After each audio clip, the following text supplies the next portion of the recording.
네, 오늘은 히브리서 강의 29번째 시간입니다. 말씀의 본문은 히브리서 11장 8절에서 22절.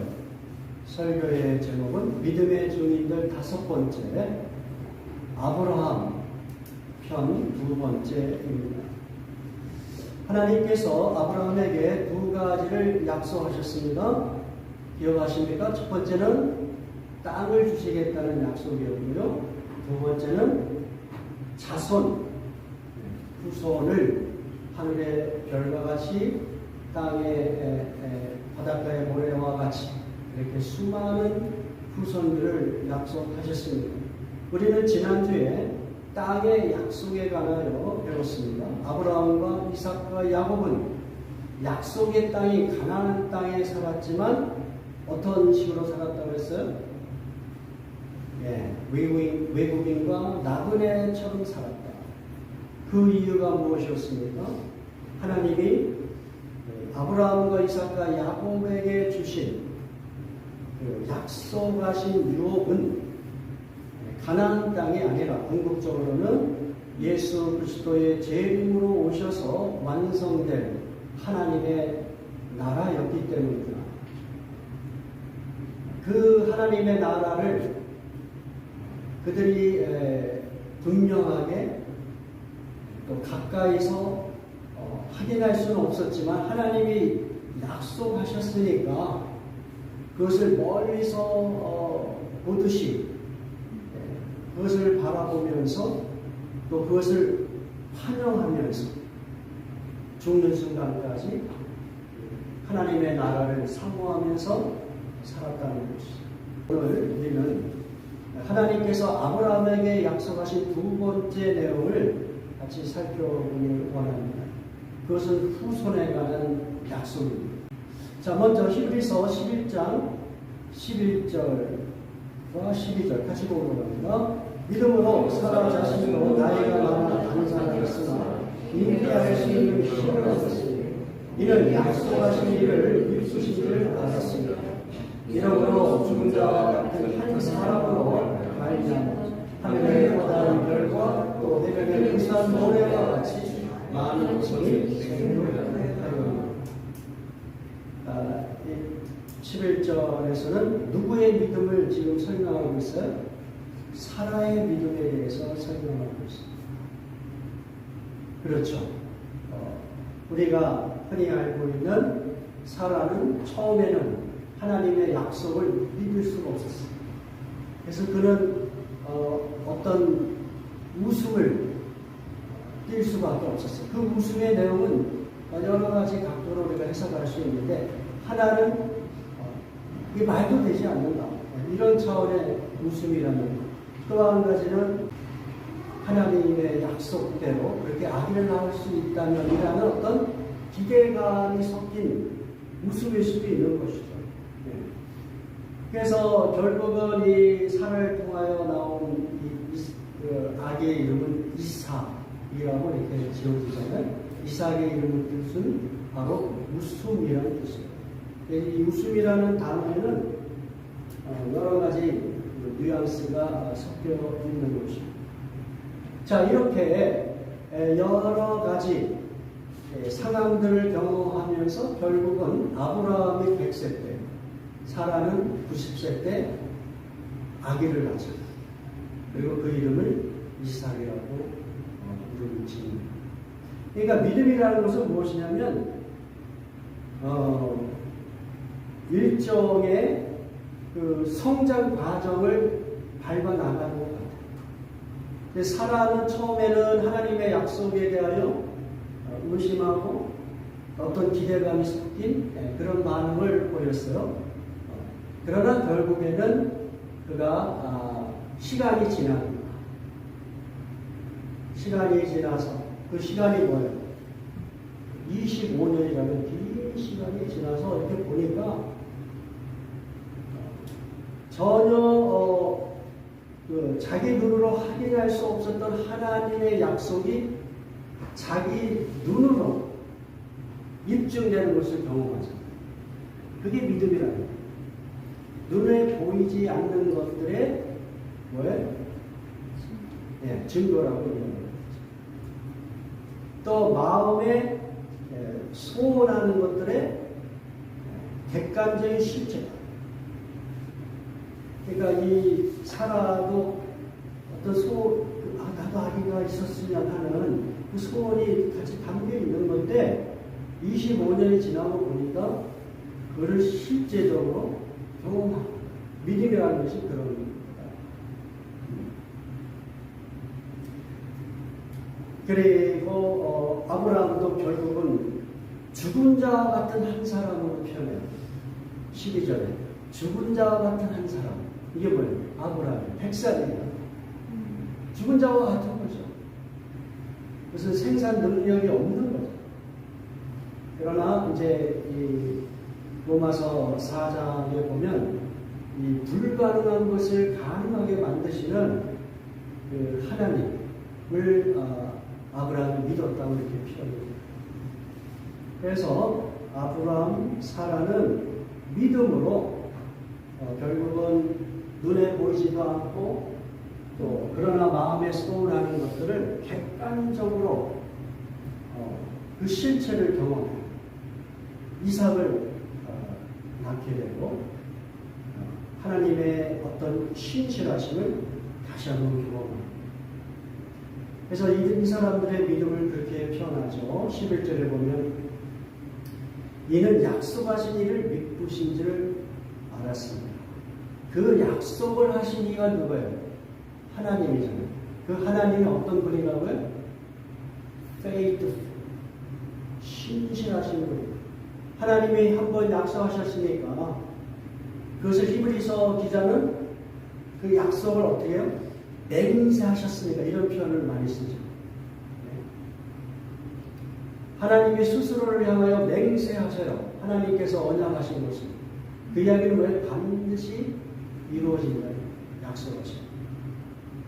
믿음이라는 게 그것을 하나님의 약속을 우리가 끝까지 신뢰하면 하나님께서 그 일을 반드시 성취하실 것을 객관적인 실체로 보게 합니다. 그게 믿음입니다. 아브라함과 사라가 그것을 구체적으로 경험한 것입니다.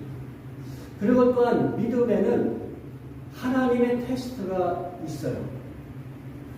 우리들도 신앙생활 하면서 항상 이렇게 장밋빛만 있는 잘 나가는 인생이 아니잖아요.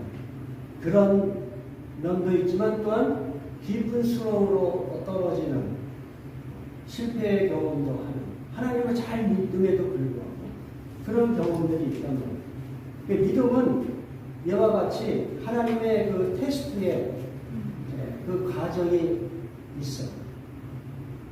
그래서 야고보서 1장에 보면 하나님이 주신 테스트는 결론적으로는 우리에게 블레싱이 되기 때문에 우리를 영적으로 성숙하게 만들기 때문에 그 테스트를 어떻게 하라고 했어요? 웰컴 하라고 했어요. 환영하라. 기쁘게 맞이하라. 지금 아브라함도 이삭을 이렇게 낳은 후에 한 16년 정도 지나고, 그러니까 이삭이 정확하게는 그 나이를 우리가 추정할 수 없지만 대충 한 16살쯤 됐을 때에 하나님께서 아브라함의 믿음을 테스트하십니다. 그건 뭐예요? 이삭을 희생 제물로 하나님께 드리라는 명령을 받습니다. 이것은 일종의 하나님의 테스트예요. 아브라함의 믿음을 테스트하죠. 그 부분을 우리가 같이 살펴보게 됩니다. 히브리서 11장 17절에서 19절 같이 보겠습니다. 아브라함은 시험을 받을 때에 믿음으로 이삭을 드렸으니 그는 약속을 받은 자로 그 외아들을 드렸느니라. 그에게 미리 말씀하시기를 내 자손이라 칭할 자는 이삭으로 말미암으리라 하셨으니 그가 하나님이 드린 이삭을 죽은 자 가운데서 다시 살리실 줄로 생각하니 예컨대 그를 죽은 자 가운데서 더러 받은 것이다. 이 말씀 속에서 한 네 가지를 같이 생각해 보기를 원합니다. 첫 번째는 17절에서 이삭을 무엇이라고 표현했어요? 외아들로 표현했어요. 근데 아브라함은 이미 그 여종 하갈을 통하여 이스마엘이라는 아들이 있어요. 그러니까 지금 아마도 이 이삭보다 한 14살 정도 많은, 그러니까 아주 성인이 된 그런 이스마엘이라는 또 다른 아들이 있다고요. 그럼에도 불구하고 성경은 이삭을 어때요? 외아들이다 이렇게 표현합니다. 그렇다면은 이 이삭은 그냥 그 혈통이나 육신적인 차원에서의 아들이 아니라 하나님의 언약 가운데서 하나님의 약속이 지켜져야 되는 그 계통에 속하는 하나님의 약속의 자손으로서 외아들이라고 이렇게 표현한 것이죠. 다른 아들이 있었잖아요. 근데 그 아들을 생물학적으로는 그 아들이 있기 때문에 외아들이라고 얘기할 수 없었지만 그렇다는 거죠. 이것은 매우 하나님의 언약 관계 속에서 하나님의 언약이 성취되는 그 계보 속에서 아브라함과 그 다음에 이삭 그리고 야곱 이런 식으로 그 계통이 흘러야 되니까 하나님은 이삭을 외아들로 이렇게 인정하시고 표현하는 것이죠. 자, 그 다음에 두 번째 우리가 생각해 봐야 될 것은, 자, 아브라함이 이삭을 희생 제물로 바쳐 죽인다면 하나님의 언약은 성취되지 않을 거 아닙니까? 이삭을 통해서 그 후손들을 통해서 수많은 하나님의 약속의 자손들을 그렇게 허락하시겠다고 말씀하셨는데, 아브라함, 그 이삭에 와가지고 그것이 딱 끊어지면 그 다음은 이제 계보가 사라지는 거 아니에요. 그러한 위험성, 하나님은 매우 어떤 리스크 테이킹 하시는 하나님이세요. 그러니까 우리 인간들을 창조하실 때도 그냥 하나님의 말씀을 잘 순종하는 로봇과 같은 그런 존재로 창조하지 아니하시고 하나님의 피조물임에도 불구하고 오히려 하나님을 어떻게 해요? 거역할 수 있는 존재. 그런 존재로 그 가능성을 열어놓으신 그 리스크 테이킹의 하나입니다. 그게 뭐예요? 자유의지죠. 여러분에게 선택할 수 있고 하나님께 순종할 것이냐 아니면 나의 욕망대로 살 것이냐라는 이 자유의지를 주시는, 그렇지만은 하나님을 거역할 수 있는 어떤 그 가능성이 있음에도 불구하고 하나님은 하나님의 피조물들이 하나님과 자발적이고 인격적인 릴레이션십을 더 크게 원하십니다. 그것을 더 원하시니까 하나님께서는 인간을 아주 자유로운 결정권을 가질 수 있는 존재로 이렇게 창조하신 것이죠. 하나님께서는 하나님의 백성들을 테스트할 때 이런 부분들이 있는 것 같아요. 너무 어렵고 힘들어서 하나님을 부인하고 싶은 그런 상황이 있을 수도 있는 그런 테스트가 있을 수도 있어요. 그러나 이제 결론으로 가면 그 테스트는 우리의 약한 믿음을 어떻게 해요? 성숙하게 만들어주고 더 큰 하나님의 블레싱을 경험할 수 있는 하나님의 섭리 안에 있다는 것을 우리가 생각해 볼 수가 있는 것이죠. 그 다음에 아브라함이 경험할 수 있는 감정적인 기복이 있을 거예요. 그렇죠? 자기 외아들을 바치라고 이게 말이 돼? 내가 믿는 하나님이 이런 하나님이야? 매우 비이성적인 명령을 하신 거잖아요. 그렇죠? 하나님이 미워하시는 방식의 명령을 하신 거예요.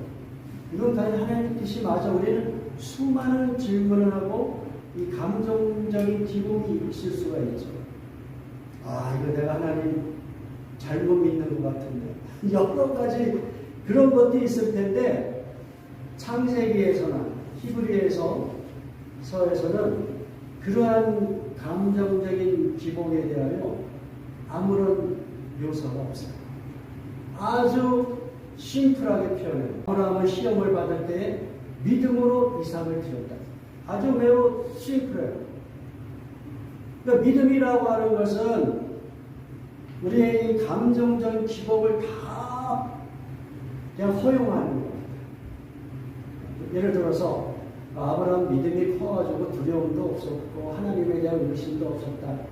그게 아니라 우리가 똑같이 그러한 감정적인 기복을 경험했겠지만, 그러나 결국은 어떻게 했어요? 이삭을 하나님의 명령, 그 순간까지 이루는 어떤 믿음의 최절정, 그 최절정에 이르기까지의 모든 감정적인 기복과 그 어려움들을 다 극복한 그 아브라함의 그 삶의 여정을 매우 심플하게 이야기한다. 어떻게? 믿음으로 이삭을 하나님 앞에 드렸다. 매우 심플하게 표현합니다. 오늘 우리도 이 땅에 살면서 신앙생활하면서 얼마나 많이 감정적인 기복을 많이 경험하지 않아요? 어떤 때는 우리의 믿음이 막 정말 누구보다도 더 강하고 큰 것 같이 느껴지고, 또 어떤 때는 그 믿음이 아주 바닥을 치고 하나님에 대한 신뢰감이 막 떨어지고, 이런 여러 가지 감정적인 그 기복들을 다 경험해요. 그러나 결론적으로 하나님께서는 우리의 믿음을 어떻게 해요? 이삭을 하나님 앞에 가감히 바칠 수 있는 그 믿음의 경지까지 우리를 인도하시는, 그 하나님을 여러분이 신뢰할 수 있기를 주님의 이름으로 축원합니다. 그리고 마지막으로 이 부분에서 우리가 생각할 수 있는 것은, 이렇게 과당성 있게 이삭을 바칠 수 있었던 아브라함의 그 믿음의 내용은 무엇이냐? 도대체 어떤 믿음이기 때문에 결론적으로 자기의 아들까지도 희생 제물로 드릴 수 있었을까? 그 부분을 생각해 보는 것이죠. 19절에 보면 이렇게 되어 있어요. 그가, 아브라함이 하나님이 능히 이삭을 죽은 자 가운데서 다시 살리실 줄로 생각하니라. 비유컨대 그를 죽은 자 가운데서 도로 받은 것입니다. 무슨 이야기죠? 비록 내가 이삭을 희생제물로 죽인다 할지라도 어떤 믿음을 갖고 있었어요? 하나님이 이삭을 다시 살려주십니다. 우리 하나님은 그런 하나님이에요. 우리 하나님은 반드시 뭔가 우리에게 어떤 저주가 아니라 더 좋은 어떤 방식으로 우리의 삶을 이끌어 주실 거라는 어떤 그 기대감인데, 이 기대감이 어떤 기대감이었어요? 죽은 자도 살리시는 하나님을 향한 이 기대감, 그 믿음이 있었습니다. 네?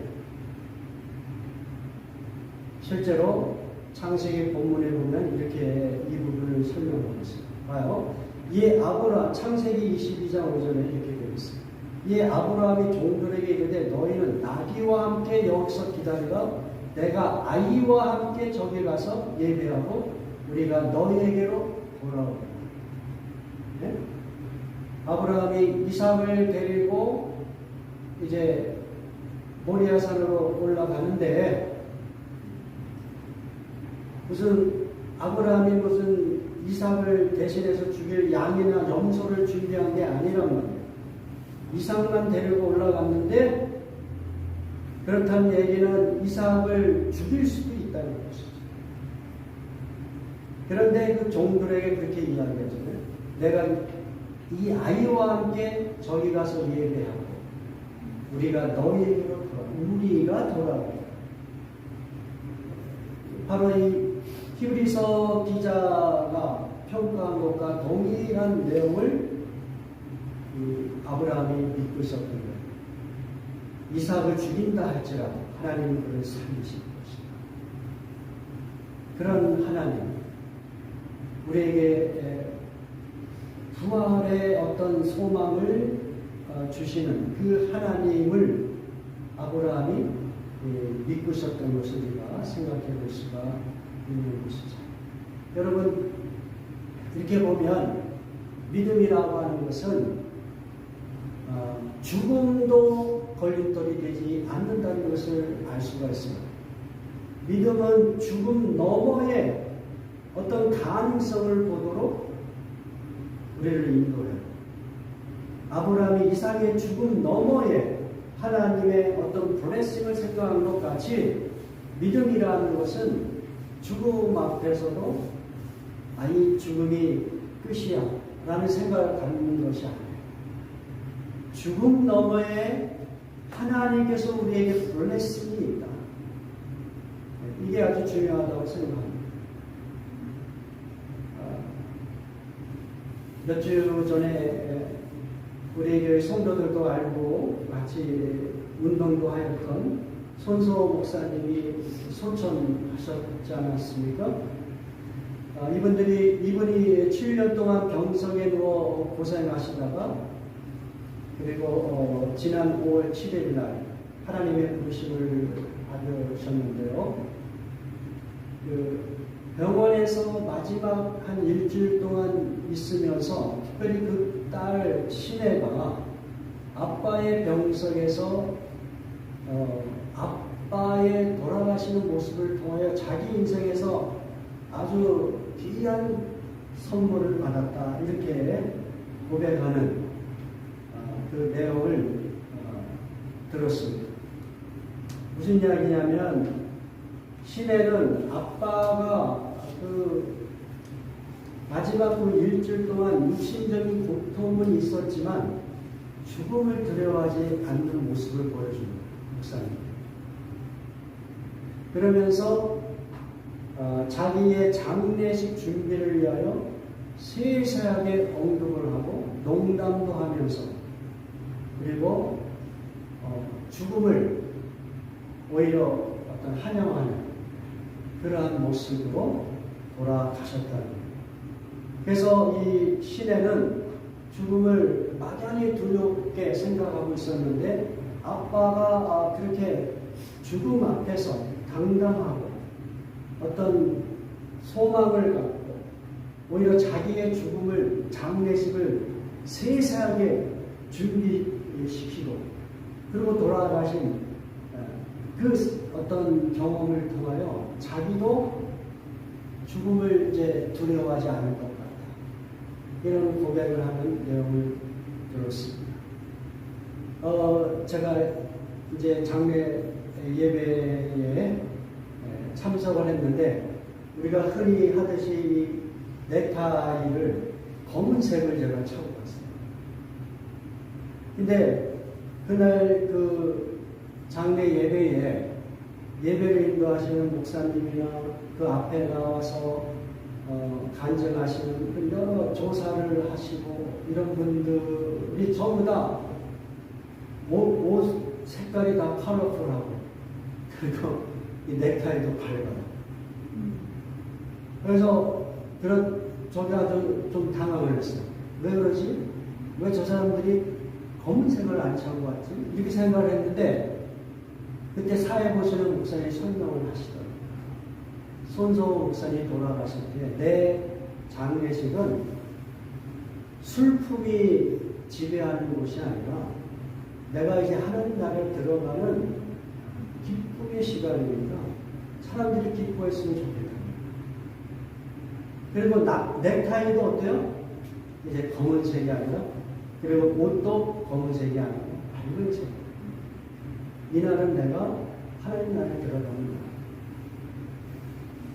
거야. 제가 이제 이런 식의 내용을 글을 통하여 이미 알고 있었지만, 다른 곳에서 그렇게 경험들을 이야기하는 걸 들었지만, 제가 직접 그 현장에서 경험을 하니까 이게 또 새롭더라고요. 제가 그 자리에서 넥타이를 풀었어요.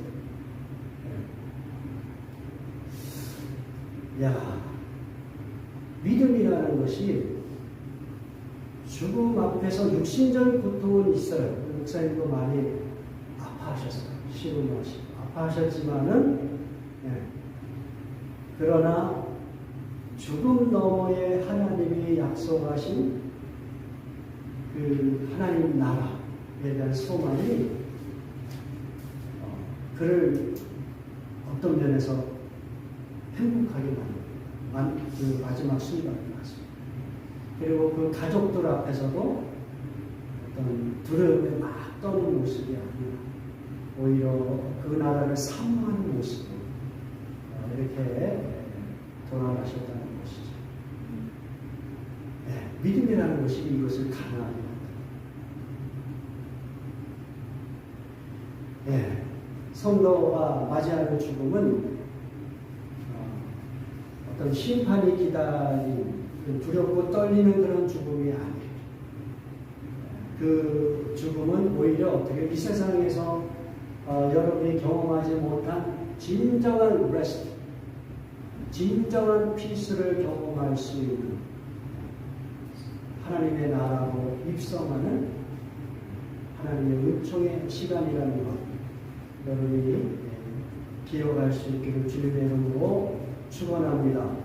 여러분, 그리고 사도 바울은 결국은 이 아브라함에게 약속하신 그 후손을 수없이 많이 허락하신 그 하나님의 약속은 궁극적으로는 예수 그리스도를 통하여 그것이 성취될 것을 이야기하고 있어요.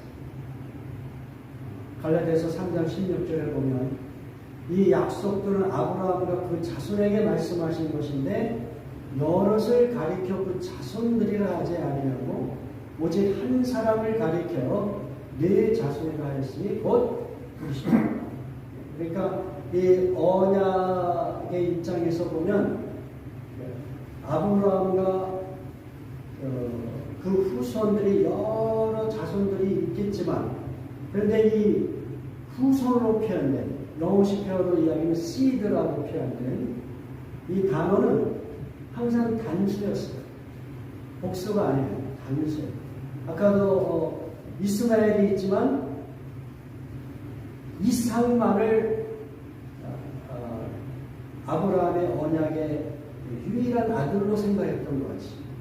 그래서 그 단어조차도 더 seed, 그 어떤 단수로 표현한 것 같이 그 하나님께서 약속하신 그 언약의 그 후손의 그 씨드의 궁극적인 그 씨드는 누구냐면 예수 그리스도다.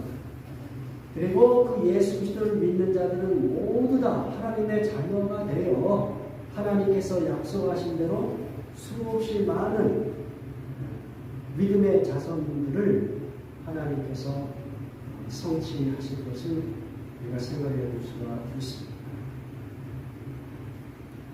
그래서 예수님께서는 그렇게 말씀하시는 거예요. 나를 믿는 자마다 모두 부활 생명을 얻어서 믿음의 자손들이 될 것을 약속했어요. 그 부분을 같이 공부합니다. 요한복음 11장 25절에서 26절.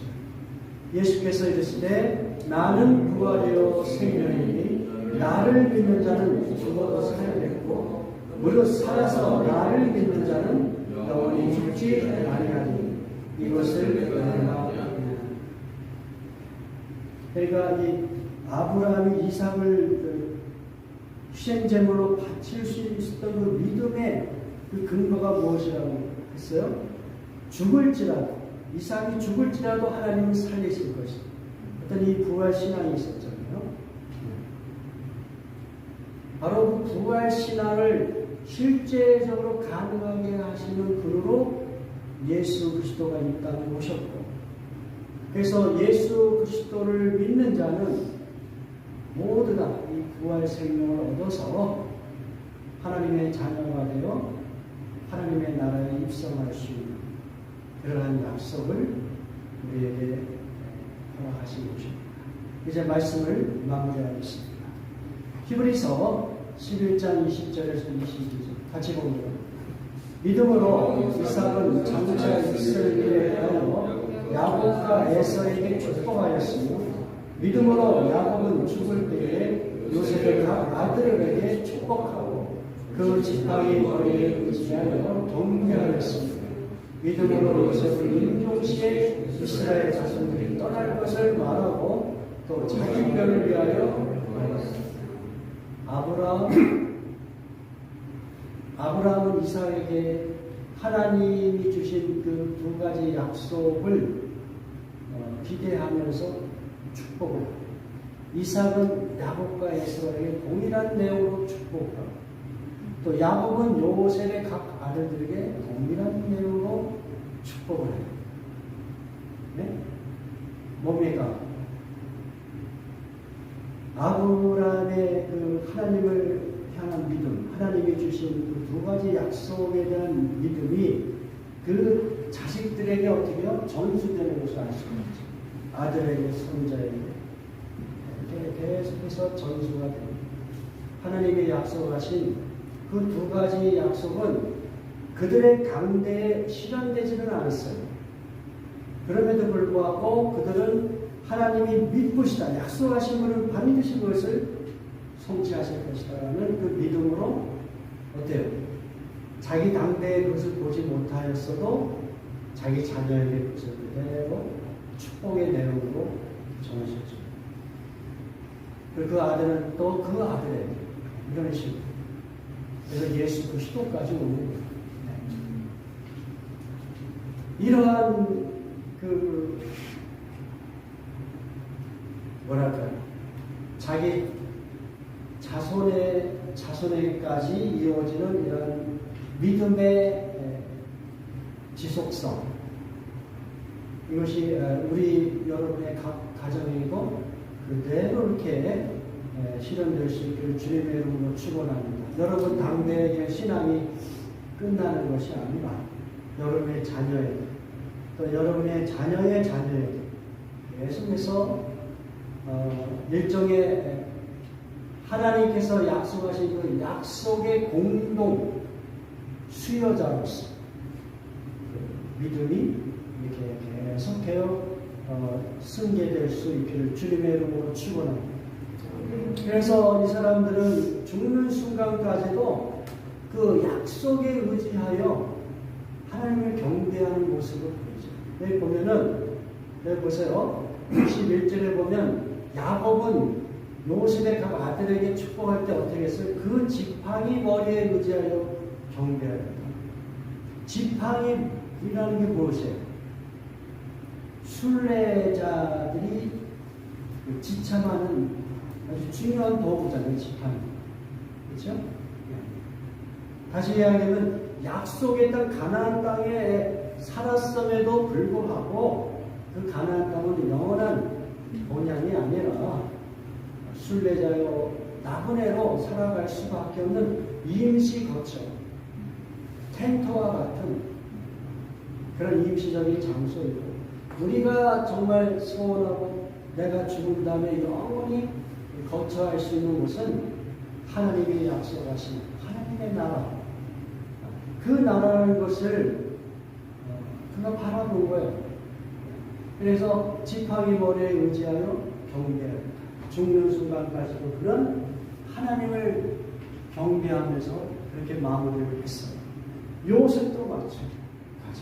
요셉도 애굽 땅의 총리로 화려하게 인생을 마무리했을 지언정 그 이집트 땅, 그 화려함을 보장하였던 그 땅이 자기가 거쳐야 할 영원한 땅이라고 생각하지 않고 임시적인 땅이라고 생각합니다.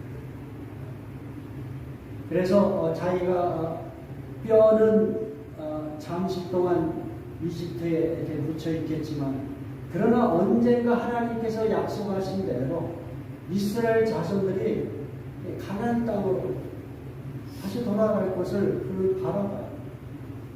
요셉의 입장에서는 하나님의 나라에 대한 어떤 더 궁극적인 그 나라를 표현해 주지는 못했지만, 그러나 중요한 것은 이집트 땅이 그에게 보장하였던 그 화려한 삶을 그는 어때요? 임시적인 것을 생각합니다. 자기가 묻힐 곳은 하나님의 약속하신 땅이다.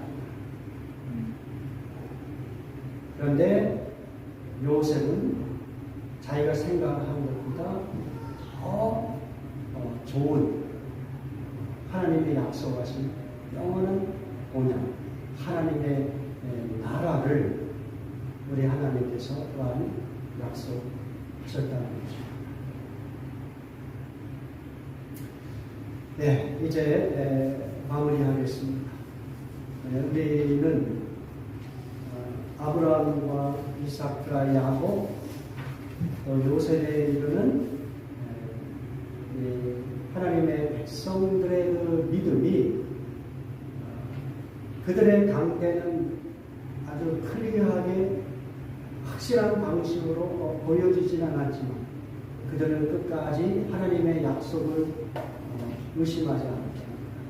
죽는 순간까지. 그리고 그 약속을 자기 당대의 객관적인 실체로 경험하지 못하였어도 자기 자손에게 그 믿음을 전지, 하나님의 약속의 내용을 전지, 이런 방식으로 믿음은 하나님께서 반드시 우리에게 언젠가는 성취해 주실 것이라는 것을 끝까지 신뢰하는 자, 그렇게 신뢰하는 자들에게 하나님께서 이제 예수 그리스도를 통하여, 예수 그리스도의 다시 오심을 통하여 하나님의 나라를, 또 부활의 생명을 경험할 수 있도록 해주실 거라는 것을 여러분이 믿음으로 바라볼 수 있기를 주님의 이름으로 축원합니다. 우리 다 같이 기도하겠습니다.